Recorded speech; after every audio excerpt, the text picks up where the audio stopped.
Welcome to 5% Radio, where it's all about learning like no one else today so you can live like no one else tomorrow. Please be sure to share and subscribe.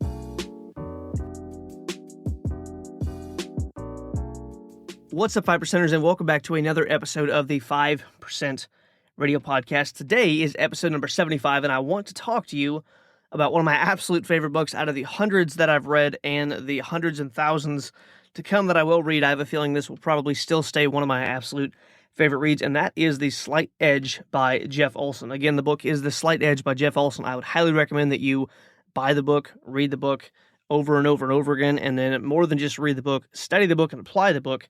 Phenomenal read. But anyway, we're going to be discussing the top 10 takeaways from that book and how you can actually start to use these takeaways to accelerate your growth in life and get closer to your goals and everything else. So really quick, if you have read The Compound Effect, which is a popular book by Darren Hardy, if you've read that book, then you are going to see kind of some crossover, some carryover from that book to this book. There's a lot of similarities, but there's also some differences. So anyway, let's go ahead and dive into exactly what I got out of this book. We're going to walk through step by step each takeaway and then exactly how you can apply that right now.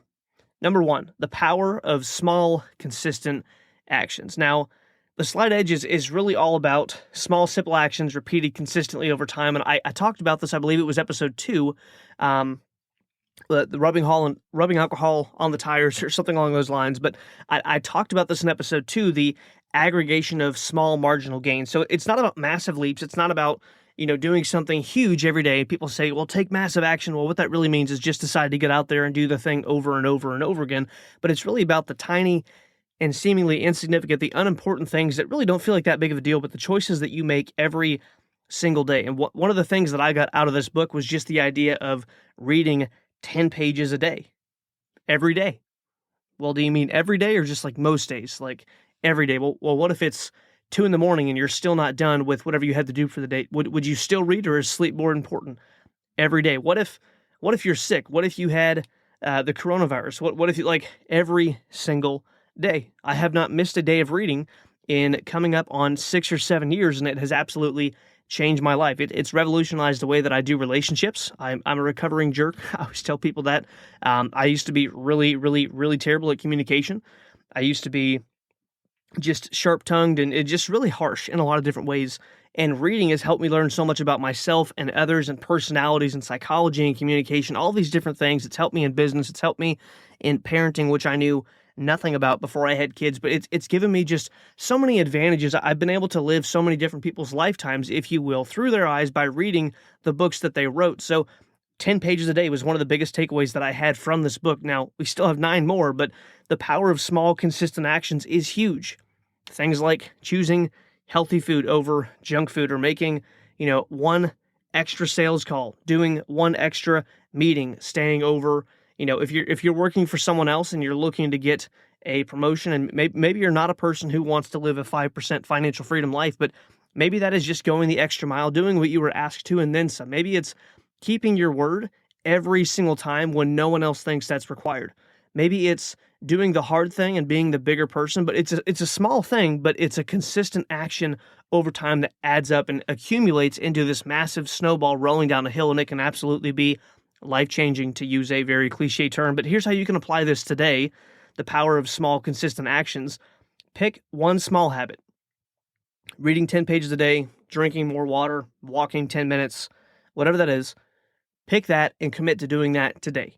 Every single day from today forward. Today is the first day of the rest of your life. Commit to making this choice now, and then doing it over and over and over and over and over again, and never stopping. But make it something that you can commit to. Make it something that you can commit to, and not only commit to, but make it something that you can actually track as well. Make it measurable, just like I talked about in the last episode with the SMART goals. So make it specific, measurable, actionable, realistic, and timely.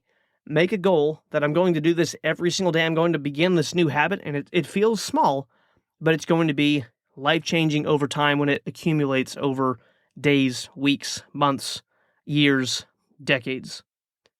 Set a reminder on your phone to reinforce the habit every single day at the same time. Now, this is overall a good idea, but I will tell you, me personally, I read at night normally. I will do my, devotions, Bible reading, that sort of thing in the morning.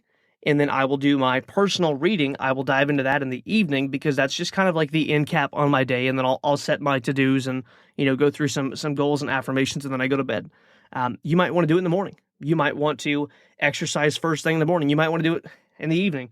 There is no best time for you to do something that is you dependent. What do I mean by that?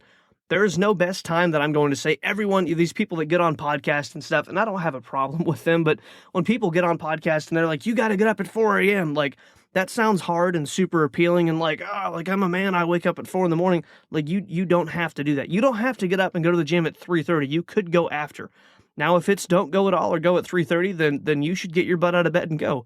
But you've got to decide what works for you, because you want to make it a consistent action, not something that is... this would be amazing if it was consistent, and then you start and you're like, this is way too hard. So make sure that you cater it to your specific needs. Number 2 takeaway: success is a daily process, not an event. A lot of people will look at, man, someone succeeded, like they made it because they did this thing, or they went to this place, or they achieved this amount of income, or they got this much savings, or they sold this much product, or they sold their company, or this or that, or they finally looked a certain way and they fit into this size clothing, or they hit this body weight, or they lifted this weight. Like, people look at this in such a binary, it is or it isn't, yes or no, 0, 100, AZ. Success is a process. If you will focus on a process, then you will eventually get success in that area. But if you focus on an outcome and you have no process, then you will always fall short. So success is not something that happens overnight. It's not something that happens one time. It's not something that happens after a specific achievement. It is a journey. And hopefully, this is my hope for you, that it is a lifelong journey, that you have aspirations and goals so big that it's not something that you can accomplish in the next 2 years and then be done growing. Hopefully it's something so large that you have milestones along the way, but that you spend your entire life in this pursuit. One author called it a magnificent obsession, that you have this in your life, something that will constantly push you to get better. See, the slight edge, or the idea of this book, is that it basically just reminds us that the habits that we cultivate daily determine our outcomes. I have the saying that all habits bring results, because whether it's a good or a bad habit, it will always bring a result. That would be like saying all food brings results. Everything you eat brings you closer or further away from your goal. Like, it's a very simple saying, but all habits bring results. And the key here is the commitment to the process, the commitment to daily discipline, the commitment to lead yourself before anything else towards your goals. Here's how you can apply this right now.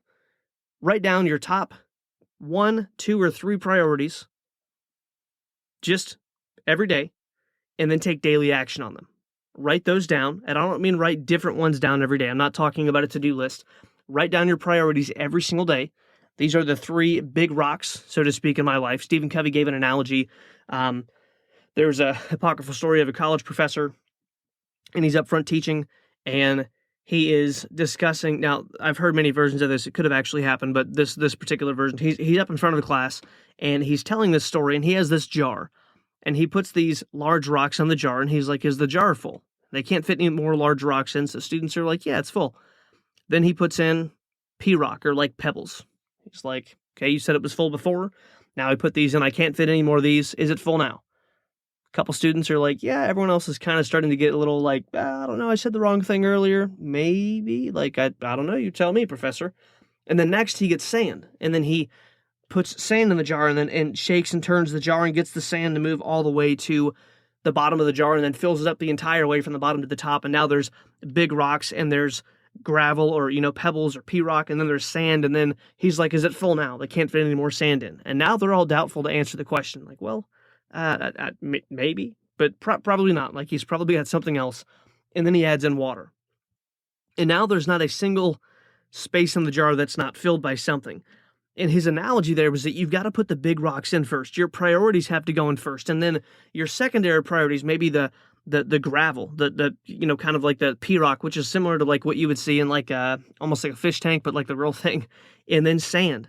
And then water. So you've got these things that you want to do. Then there's things that you have to do. Maybe they're not as important. Then there's things that you can just kind of waste your time on. Then there's just filler time. Like, I'm making food. I'm doing personal hygiene things. I'm driving back and forth to the office, or dropping my kids off, or groceries, or cleaning the house. Like there's just kind of like this level of, it's super important to me, It's fairly important. It's not really important, but it has to be done. And then there's just obligatory stuff like I just can't help but do it. It's not really important to me at all, but it has to be done. So write down your priorities every single day and then take action on those items based on what will move me closer to accomplishing this today. Focus not so much on perfection, but focus on progress. Just do a little bit better than yesterday. And I think we live in a culture now that almost celebrates wins too easily, and this really bothers me. I was having a conversation with, he was a mentor of mine at the time, and I told him that I set a goal to bench 275. For all of you listening, I bench much more than that now. This is an old goal. Don't judge me. So I set this goal, and I'm like, you know what? I want to bench 275, and I hit pretty close to that. And he was celebrating my progress, and that was great. But I was looking for the goal. So there's a fine line here, and that is this. I want to celebrate my progress along the way to give myself encouragement, but I also do not want to diminish the goal. Like the whole everyone gets a trophy thing, total crap. Hate it. If my kids are in sports and they lost, I love them, but they're going to know that there are winners and losers, and it's based on the effort that you put in individually and as a team. They're not. I don't want them to get plastic trophies. If they didn't win the tournament, I don't want them to be like, everyone gets a trophy, because they're going to know from the culture of our home, not because dad's a hard-nosed guy, but they're going to know from the culture of our home, that's not how success works. You either do what it takes or you fall short and you fail and you learn and you grow and you PDCA and you do it again. But everyone gets a trophy is garbage. So I'm having this conversation with my mentor, and I was explaining to him that I had fallen short of a goal, and I mean like just barely fallen short. I had made massive progress. And he was like, hey, you should celebrate the progress. And I'm like, yeah, that's great and all. But like the goal was, if I gave this analogy, if my goal was to bench 274 in this area of my life, or 275, and I bench 274, like I'm not happy because I missed the goal. He's like, well, like that's a lot of progress. Like I would consider that a win. And I'm like, but it wasn't the goal. So be careful with this. Celebrate progress. Don't expect perfection, but also don't let yourself off the hook. Like, if you're kind of thinking through, like, I did my best, like, that's probably not the case. If you're like, it was close, like, you probably could have done more and you could have gotten better. And if you couldn't do more this time, then you sure as heck can do more next time and actually hit the goal. But don't let yourself off the hook by being like, you know what? I set a goal to lose 100 pounds.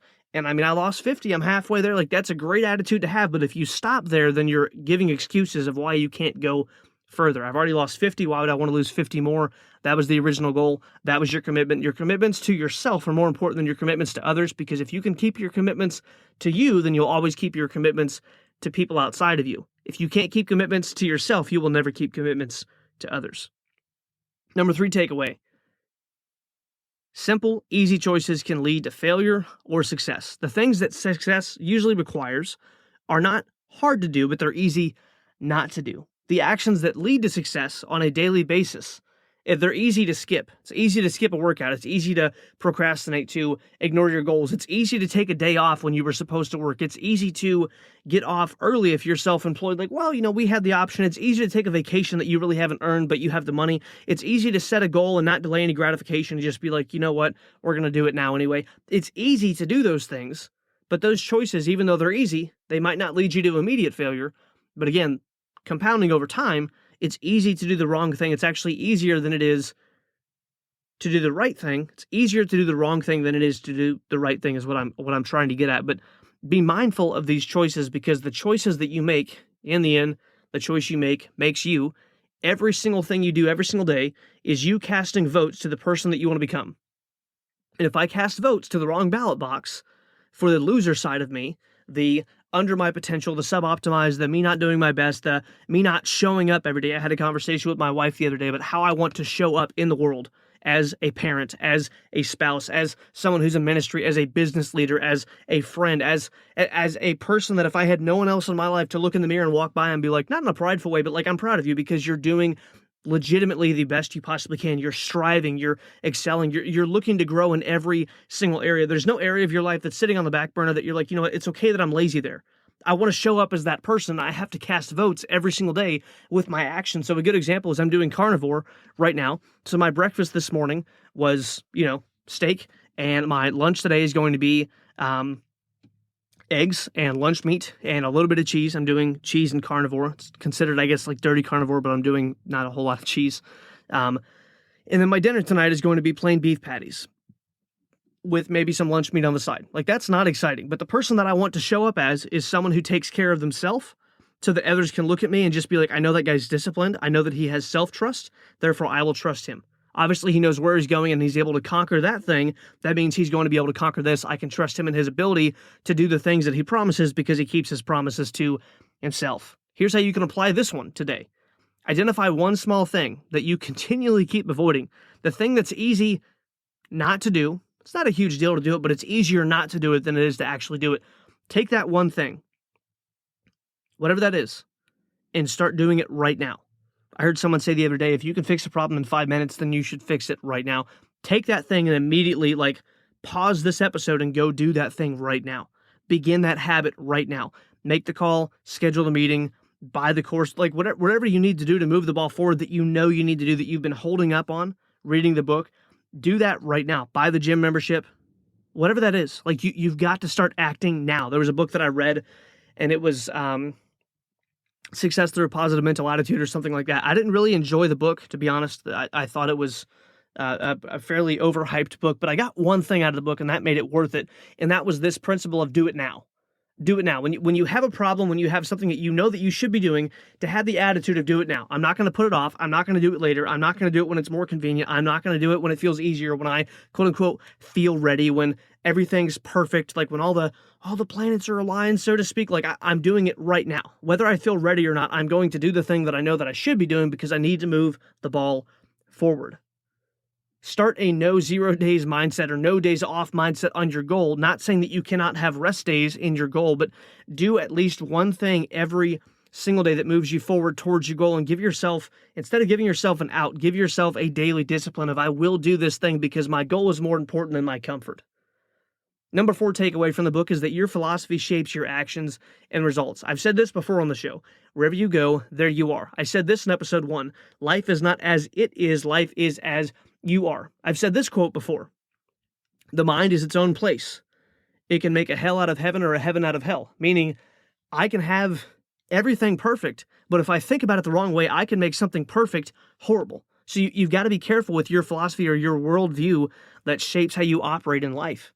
Jeff Olson explains in this book that your philosophy or how you think about success shapes your habits and actions. If I think wrong, I will do wrong. If I do wrong, then I'll get the wrong feedback, and then I'll continue to think wrong about it, and then I'll have this negative downward spiral of the plan, do, check, adjust process because I'm not trying to improve. I'm not challenging my thinking. I'm just assuming that, I'm doing everything right. I don't know why it's working. I'll just try something else. I'm throwing mud at the wall versus maybe could we throw it at a different spot? Could we make the mud better? Should I be throwing it at the wall? Should I be throwing it at this wall at all? Should I be doing something else entirely? If you believe that success comes from luck or shortcuts, and luck supposedly stands for laboring under correct knowledge, but if you believe that it's just a lucky break and that person, they're just more fortunate than me, well, then you'll never develop the right habits. But if you believe in growth, if you believe in consistency, if you believe that I can do anything that I'm willing to put time into, the skill sets, if I'm willing to develop those, I can absolutely make it happen, then you can grow. There's a book written called Mindset, and it's written by Dr. Carol Dweck, and the book is about the 2 different mindsets that people can have. Number 1 is the fixed mindset, meaning what I am, who I am, and everything that I currently have is fixed. It cannot grow, it cannot change, it's not malleable. It is 100% just flat out what it is. The other mindset says that I have a growth mindset. I am able to grow, to develop new skills, to nurture gifts, to grow talents, to get larger in different areas, to expand the abilities that I currently have and build on them and steward them well. And depending on where you're at, you will be challenged by either a fixed mindset or enabled by a growth mindset. The fixed mindset will basically take you and put a lot of limitations in your life where there need be none. There's no reason for it, but because you believe that how I am right now is how I always will be. If you look at, I'd love to make $1 million a year, or I'd love to have a better marriage, or I'd love to be in this kind of shape, or I'd love to do this in ministry, or I'd love to write this book, or I'd love to be this kind of parent. And then you look at, this is who I am now. I can't accomplish that, versus saying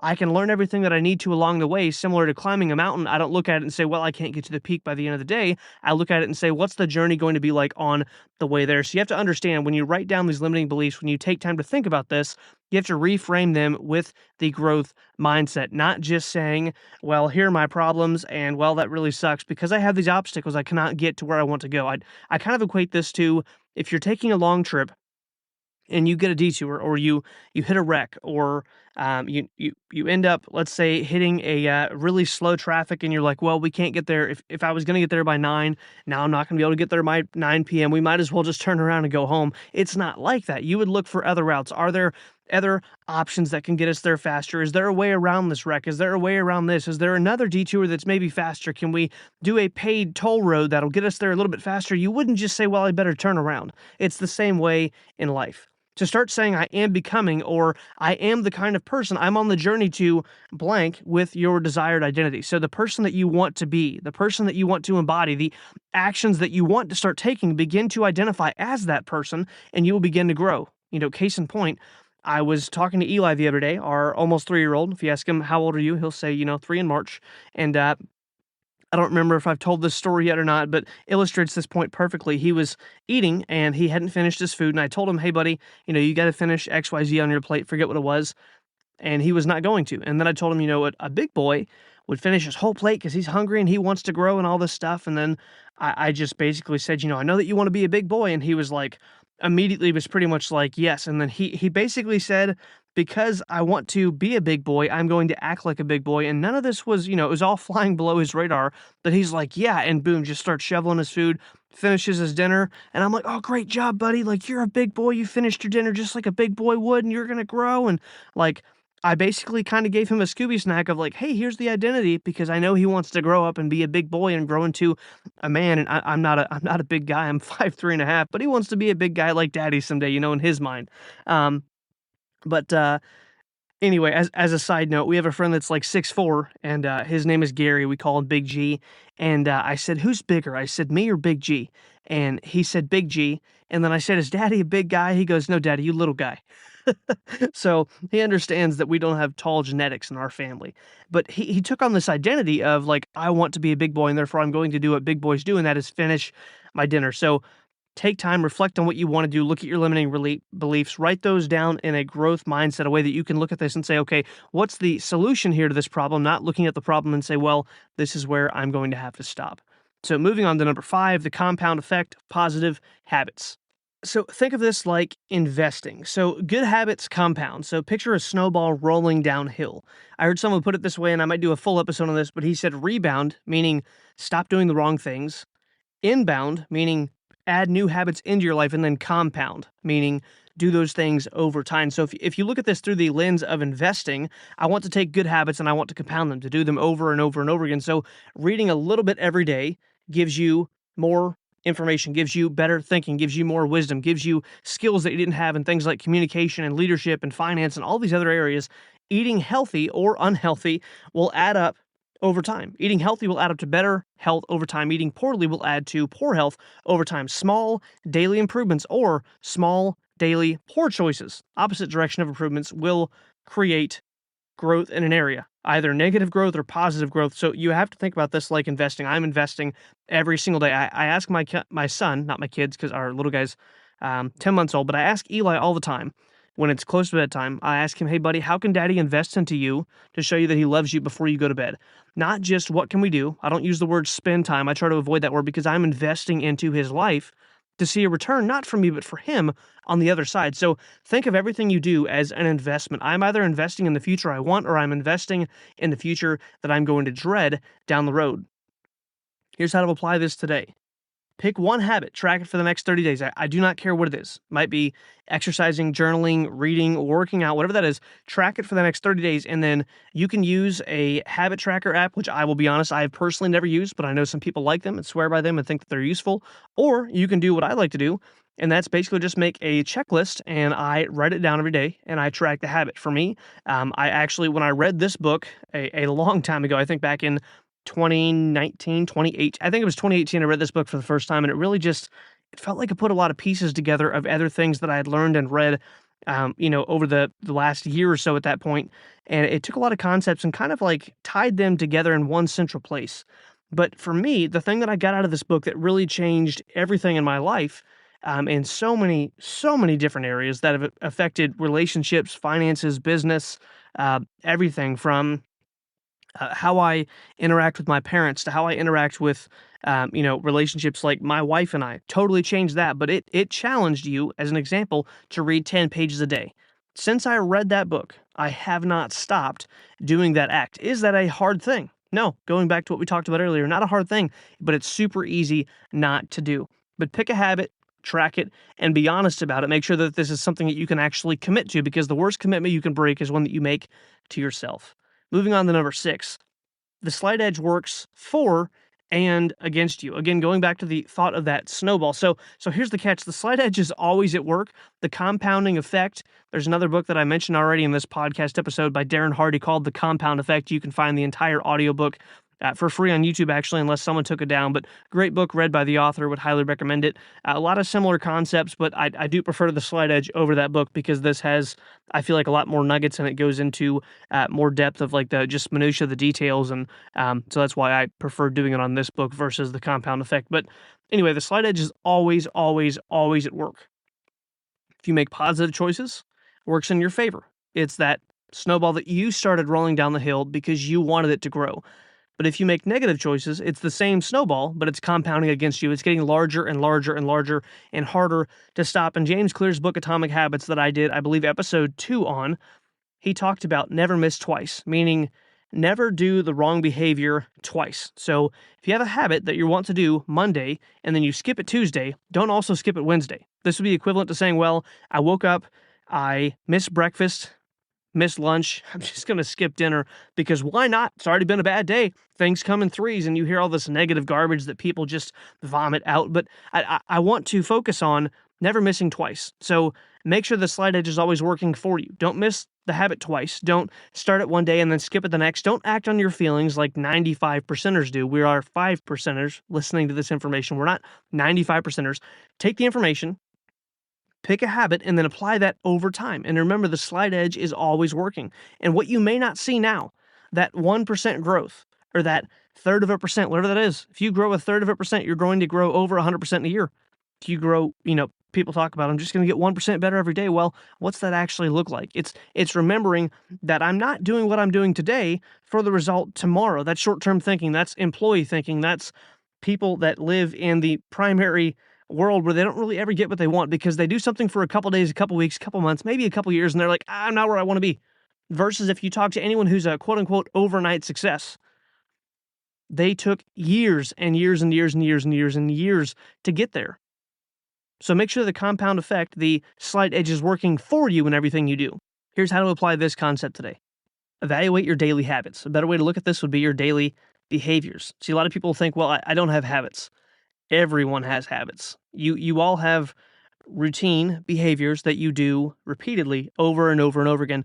Those are habits. Your ability to drive back and forth to work, half asleep, half awake, whatever that may be, in the morning, in the evening, just totally checked out, not even thinking, and you get home and you're like, oh, wow.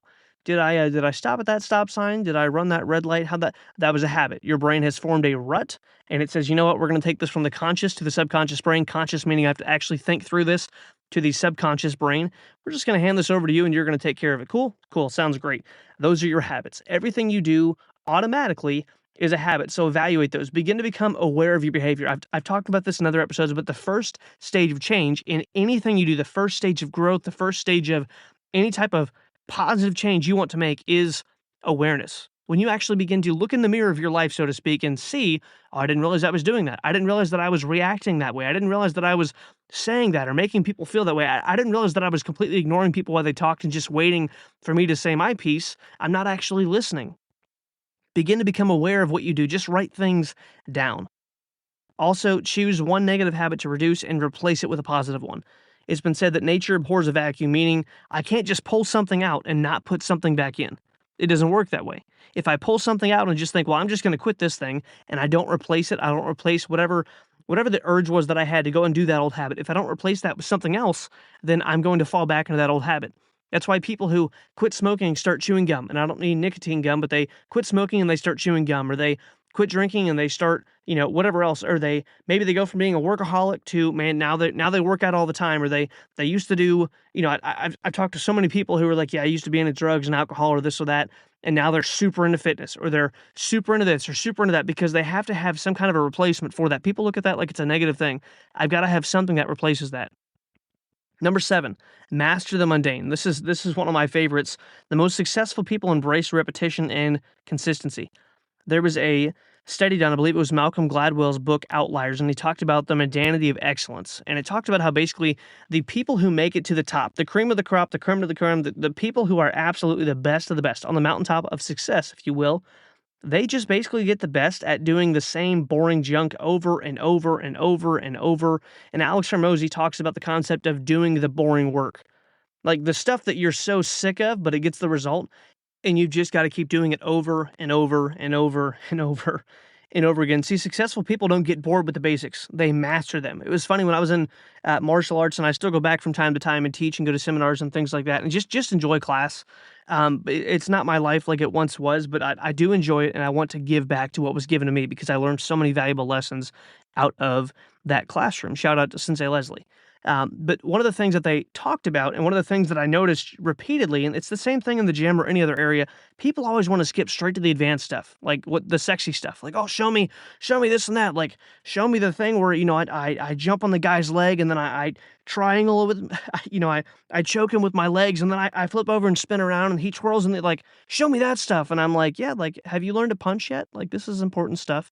Have you learned how to hold your foot the right way so when you kick someone, you don't break your toes? Have you have you learned how to not get punched in the face when someone tries to? Like, have you learned that stuff yet? Have you learned how to stand so you're actually balanced? Have we started to learn any of that? Have you learned how to fall correctly? Yukemi, the art of falling. Have you learned how to fall so you don't hurt yourself when someone throws you or when you get taken down in the fight? Have you learned that stuff yet? Because if you haven't learned that, there is no reason. It's like the guy that wants to learn, oh, tell me how to make $1 million a year, and then he's flat broke right now, and he spends everything that he makes on just junk. Guess what you're going to do? You're going to spend everything you make on more junk. It will just be nicer junk, but it will still end up just being junk because you'll just go broke again. You have to learn the basics first. Whether it's an athlete training daily or an entrepreneur making consistent sales calls or reading or studying for something else, you've got to begin to love the process. You've got to fall in love with the price. As one of my favorite speakers said on one of his recordings, you've got to learn to fall in love with the price. He says any loser can fall in love with success, but it takes a winner to fall in love with the price. How to apply this today? Find one boring but essential task like budgeting, meal prep, practice, anything. Commit to mastering it. Take the thing that gets the results for you. If you are a business owner, then take the thing that produces the most revenue that you hate doing and just do it every single day. First, Alex Hormozy recommends the first 4 hours of your day be devoted to basically just more or less making people know who you are. Marketing and sales, any revenue generating activity. If it's weight loss, then make sure that the thing you're doing that generates the most calories burned and muscle retention, whatever that exercise is, do that every time you work out. Track your meals every day. Whatever that is, whatever the boring thing is, but you're like, oh gosh, every time I do this, it gets the results.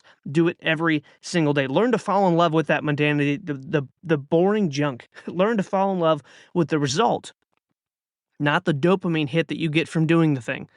Like, there's a reason that I eat really boring foods, especially when I'm trying to cut weight or make sure that I maintain weight. I eat really boring foods because I'm not eating for how it tastes. I'm not eating for my enjoyment of that meal. I'm not eating for like, oh man, I can't wait to go have my plain beef with salt and pepper and sweet potatoes and broccoli. Like, it's going to be awesome. Like that's not why I'm eating that stuff. I'm eating that because I want the outcome of what that food will give me. Another tip on applying this today would be make the process more enjoyable.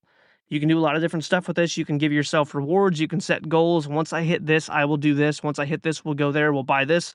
You can track things. And once I get so many days in a row, then I will give myself fill in the blank. Like right now, I'm doing a cheat meal every 10 days. And you better believe that I am just planning that every single detail of it's going to be basically a 24-hour refeed. I'm not going to eat like junk, but I'm going to wake up and have.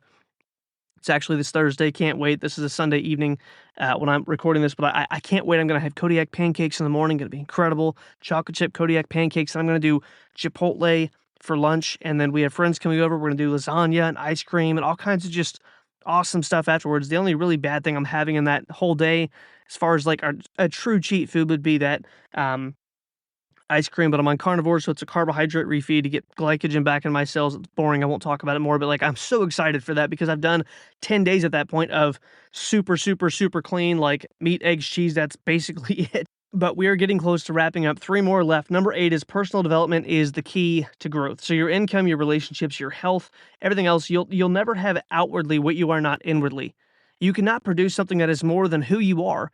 And basically, your external circumstances will never exceed your internal level of personal growth. People get really weird about talking about personal growth, and this does not mean that you go pray to the universe. It does not mean that you go read a bunch of books where every page is like, you can do it, and here's why you're awesome. Like, it means that you develop your thinking. It means that you grow your skills. It means that you develop your ability to communicate, to lead, to work in business, to manage finances, to make money, and to keep money. It means that you grow in your abilities to be successful in any area of life. It doesn't mean that you do weird stuff. Like, it means that you get better as a person. People get weird about this stuff. They get super weird. I've talked to so many people, talked to a lot of church people that get weird about this stuff, but I've talked to a lot of people who are outside the church who also get weird about this stuff. I don't know why people are weird about it. If you go to the gym, you grow. It's natural. If you eat well, you get leaner. That's a natural thing. If you practice piano or guitar every day, guess what? If you practice correctly, you get better. If you practice sales, you get better. If you practice growing as a person, in any area by reading, listening, and associating with people who are good at that thing, you will grow. It's nothing weird about it. For those of you that have a hang up on personal growth reading, well, I don't want to read self-help. Well, then fine. Stay the way you are.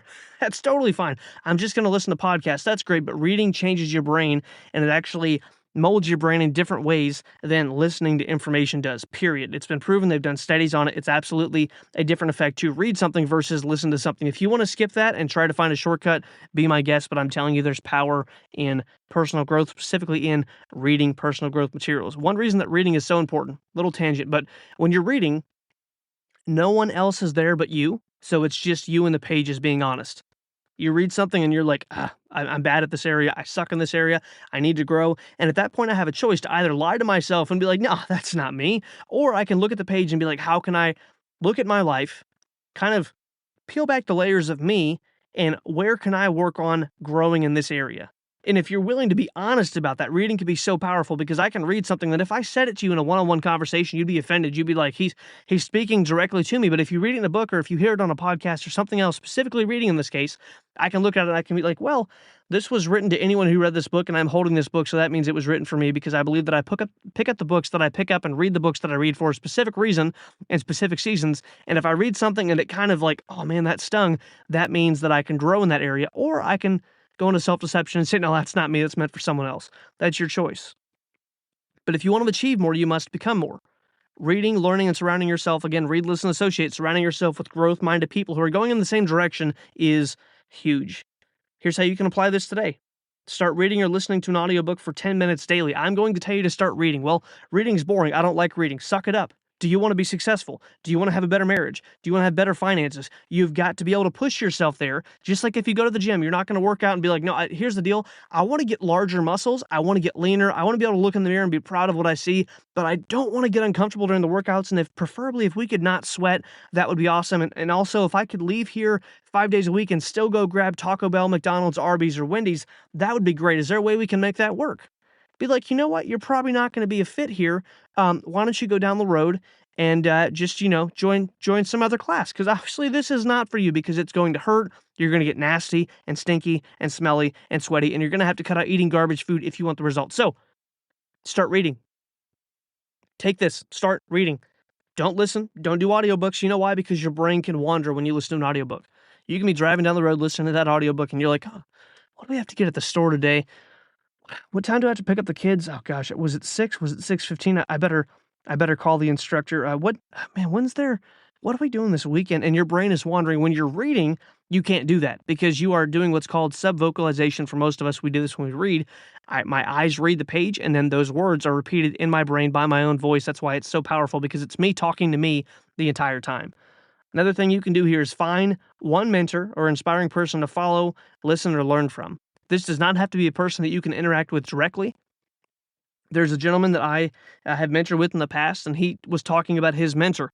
And this guy was his mentor for 5 years before they ever actually had a personal conversation, because he read and listened to every single thing the guy ever put out. If that guy was speaking, he was there. If he wrote a book, he read it. If there was an extra special training that, hey, you can qualify for this, if you hit XYZ level, he did it, and he was there to learn from that man. Number 9, success is not immediate, but it is inevitable with the slight edge. At first, the results may seem invisible. You might do it and do it and do it and do it and do it, and you're like, this is never going to work. You may work hard and see nothing immediately. But over time, again, that snowball rolling down the hill, the slight edge will kick in, and you will have what's called hockey stick growth. The key is patience.